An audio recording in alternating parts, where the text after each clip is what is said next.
can't believe what I've just seen. My partner and I have just witnessed the culmination of a cinematic masterpiece. Space is the place.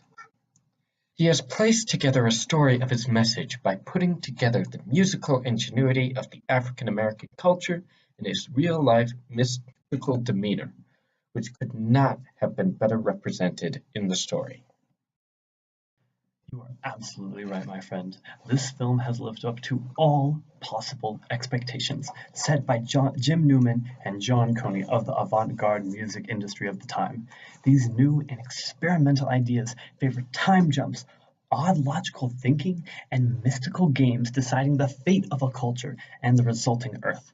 But without much of a background in this pursuit, they required a new mind to assist in this art style, Joshua Smith, who was one of their close friends from college and was able to assist them here.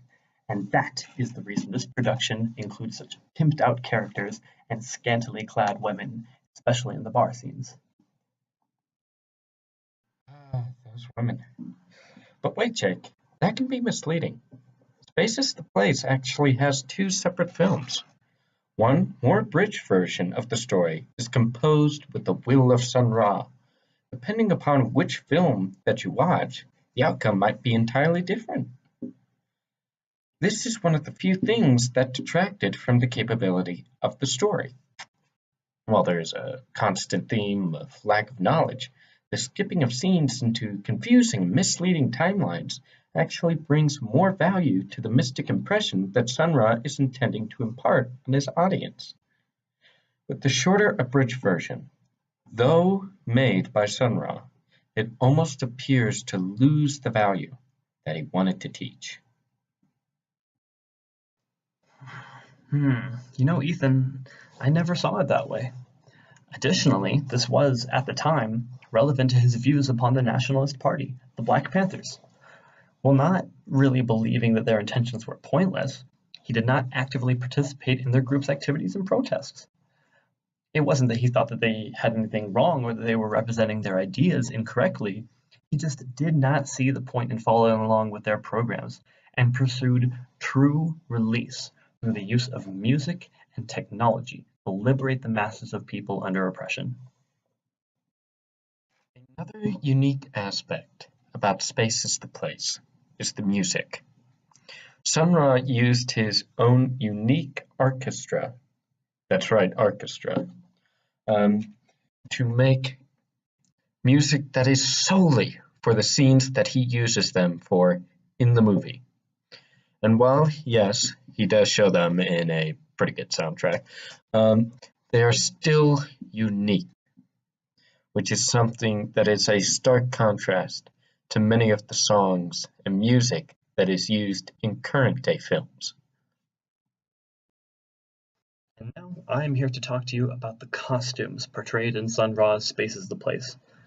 In the beginning of the movie, Sun Ra and the Overseer both demonstrate their power, with the former destroying a bar filled to the brim with dancers, and the latter not only withstanding the aforementioned hurricane of music and raw power, but being unimpressed, and subsequently challenging him to a card game for the control of the African American culture. Based on the picture that you have just seen, you can make a clear distinction between the two types of costumes that are represented by the two black individuals. One, the Overseer, wearing the white pressed clean suit, and Sun Ra, wearing a very exaggerated African American costume, something that really adds to his mystical appearance. This allows him to portray himself as an ethereal being, someone that should be followed, someone that should be looked upon and admired. And the Overseer, on the other hand, well, it lends to his representation of his white control. He is not a white man, as you can plainly see from his skin color, but he is a representation of white oppression, as he oppresses more black people in this story than any other character found.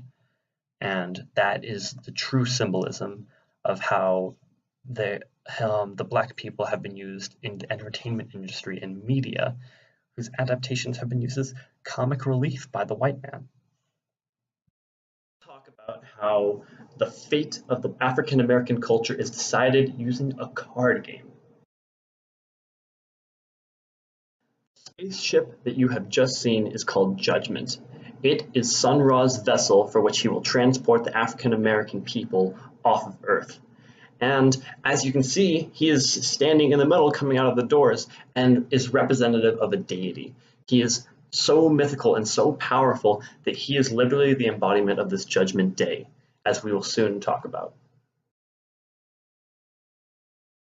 In the picture you have just seen, it is Jimmy Fay, who is a representative of Black people in the entertainment industry and mass media. His intentions are really just to benefit himself, but he has been co-opted by the normalizing status quo reinforcing forces of white-led capitalism.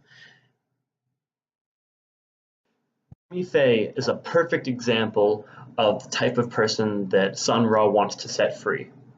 In an excerpt of Sun Ra's This Planet is Doom, on page 14, when the avant-garde finally arrived, they found that Sun Ra had already been there. I am a troubleshooter for the cosmos, said Sun Ra, sent here by the outer space beings from my home planet, Saturn. I am Sun Ra, said he, ambassador from the intergalactic regions of the Council of Outer Space. I came from a dream that the Black man dreamed long ago. I'm actually a presence sent to you by your ancestors. From the excerpt, Sun Ra, This Planet is Doom, on page 1, quote, I come from a better place than this. What in the hell am I here for? Here to keep up with all the pricks, all the narrow-minded hoodlums, all the big talkers and big money makers and rackets, all these prickin' squares around? End quote. In the previous excerpt from Sun Ra's This Planet is Doomed, he talks about his calling. In the beginning, he doesn't have his purpose, and he says that he must come to Earth in order to achieve something. And he is angry. He's upset that he doesn't know what to do with all these pricking squares running around. In conclusion, Sun Ra's cinematic masterpiece is written exceedingly well, with influences by the avant-garde movement of the time, and is culturally based to represent the differences in the African American culture. The music is written with a mix of old Negro spiritual as well as modern instruments to not detract from the cultural background, but to still lend to the timeless and ethereal nature that Sun Ra possesses. The costumes also further this theme, with godlike portrayals and otherworldly appearances. Overall, this is a timeless film that will aid in the African American community's desire for true freedom forevermore.